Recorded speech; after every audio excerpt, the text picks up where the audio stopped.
Good morning. It's really a pleasure to be here.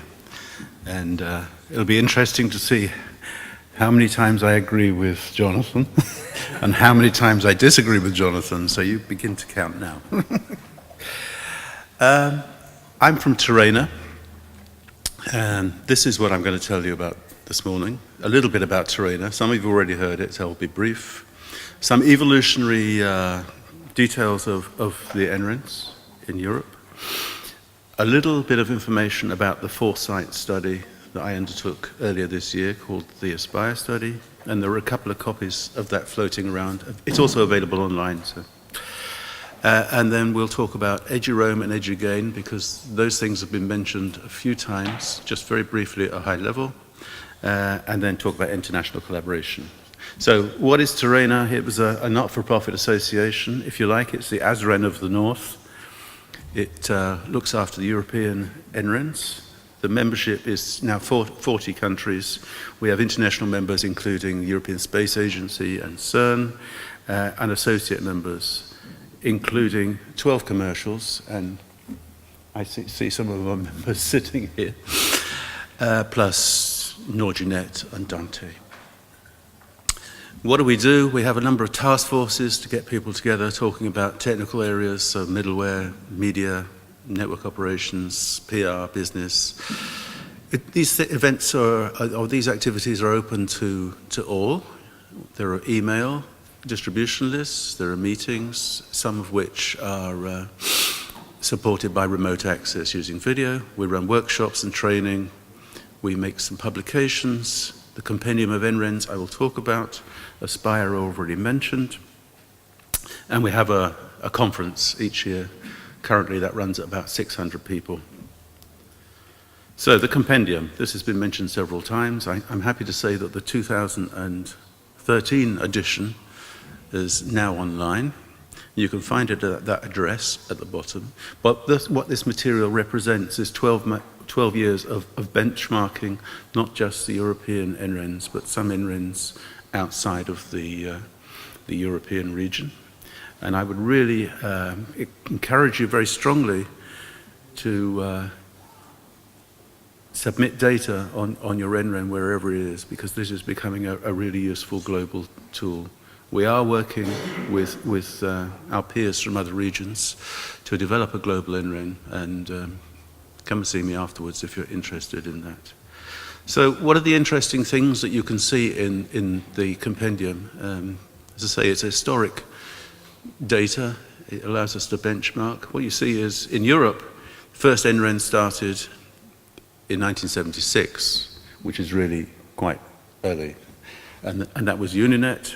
But the majority of ASRENs didn't start until 1983, and they have developed up until the year 2000 to a total number of 40 ASRENs. That's 40 ASRENs within Europe. So that's how the growth has happened. Now, interesting graph here that compares quite similarly with Jonathan's. This is a plot of the increase in bandwidth on one particular ASREN in Europe. It happens to be Janet, actually. Right up from 9.6 kilobits when they first started, up to 100 gig now, and it pretty much follows Moore's law. Here's another graph from the compendium, which I really like to use a lot. What you see here is two lines, normalized to the year 2007. The red line that's horizontal represents the funding that's gone into ASRENs over that period, and you see it's fairly stable. The blue line represents the capacity that's delivered for that money. So as you can see, better value for money over the last 5 to 10 years. Right, I mentioned the ASPIRE study. The ASPIRE study was funded by the European Commission. It's a foresight study looking at the period of 2014 to 2020. To undertake this study, we did 4 sub-studies, one looking at clouds, one looking at big data, one looking at mobility, and one looking at the future of ASRENs. Each of those 4 studies are available online. They're not printed, they are available online. The summary study, you see in the middle, there are a few copies, hard copies here, but again, that's available online. So what does the Aspire summary say? Well, basically, this is for Europe. GÉANT, NRENs, and community are a really key asset of the European research area. And of that grouping, users are key. And there's a very strong need now to have the users involved, have a voice in the running and governance of the infrastructures in Europe. We also need to include the NRENs, research and education users generally, and industry. I mean, we shouldn't regard industry as some guys that come around and try and flog us something. We should regard them as partners, and we should develop the network together. Jonathan mentioned that big data is really valuable. Yes, of course, big data is really valuable, but also little data can be really valuable as well.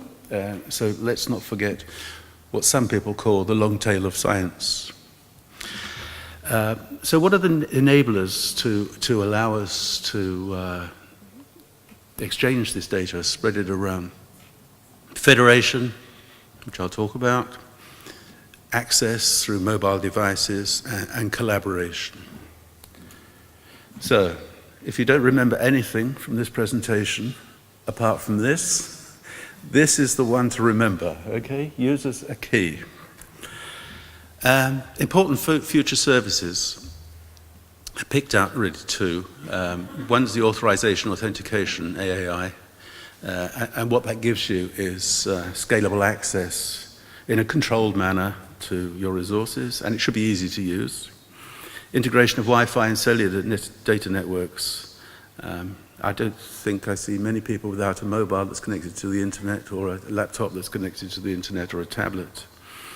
And we need to serve the users on both of these fronts, and not just the users who happen to be close to the NRENs, but the scientists out in the laboratories who we don't know. So we must reach out to all of the users. The first of these access technologies I'll mention is EduRoam, which was invented, if you like, by Klaus Waringa of SurfNet, now working for Cisco Systems, and developed within the TERENA community. It's now a service of GÉANT, and it gives you secure worldwide roaming access for education and research communities. And I would encourage all of the NRENs and countries here to push for EduRoam in your country. The way it works is you take your laptop to a remote site, or your mobile device to a remote site. It transparently exchanges your credentials, user credentials, with a local radio server, which, if it doesn't know you, will pass those credentials back up the tree to a central or top-level radio server. That will know where your home institution is. Your home institution then gives a yes or no whether this person can be connected. And this is all done in a way that preserves privacy. This was a snapshot of a map from the EduRoam website. It was difficult to capture the true nature of how many sites there are, but there are many. I recommend you go and look at the website to see what's. How do you join EduRoam? Well, you have to submit your request to a global EduRoam governance committee, and that really is truly global. There are representatives from Europe, Latin America, North America, Asia Pacific, Africa, and we have Klaus Waringa as well. The related technology is EduGain, whereas EduRoam is just for giving you access to the network. EduGain is the interconnection of identity federations to give you single sign-on for web resources. And this works in a very similar way. How do you join EduGain? Well, again, there's a governance through an EduGain steering group, and the things that you need to comply with is you need to sign the EduGain declaration, you need to abide by the Constitution, accept the metadata profile and the attribute profile. It's not so difficult, but I would really recommend each region to become a member of EduGain. In my mind, it's the way for the future for authorization, authentication for single sign-on. Currently, this is where EduGain is implemented. As you can see, there's lots of green on there. The darker gray, which doesn't show so well, so the US, candidate regions. Finally, international cooperation. As Jonathan said, no NREN is an island, no regional combination of NRENs as an island. We all need to work together. And one of the examples of Europe working together with another region is ELSERA. There are other examples, such as Africa Connect. But ELSERA I'll mention because it deals with some of the things I've talked about. 20-month collaborative program between Latin America and Europe. The partners are TERENA and Dante, but also some European NRENs like GAR, Red Iris, and NRENs from Latin America, so Renata, RNP, and Red Clara themselves. What are we doing in that project? Well, looking at strengthening collaborative ties by developing some technologies. So EduRoam is one of them. I'm sure EduGain will also be in the video conferencing, and in fact, bringing researchers from each of those regions together. So in summary, from what I've said so far, researchers and education are the key strategic asset. They're the drivers of innovation.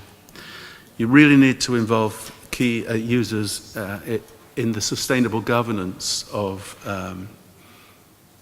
e-infrastructure, and I can tell you there are moves to improve that situation, to grow that situation in Europe for e-infrastructure in the ERA, and we need global reach and systems, and NRENs need to collaborate globally. So that's a very similar message, I'm very happy to say. And I'll just leave you with this one slide. Sorry for the plug, but TERENA runs a conference each year. It's becoming a preeminent event. Next year it will be in Dublin. You're all very welcome. There are some flyers hanging around. And that's it. Thank you very much.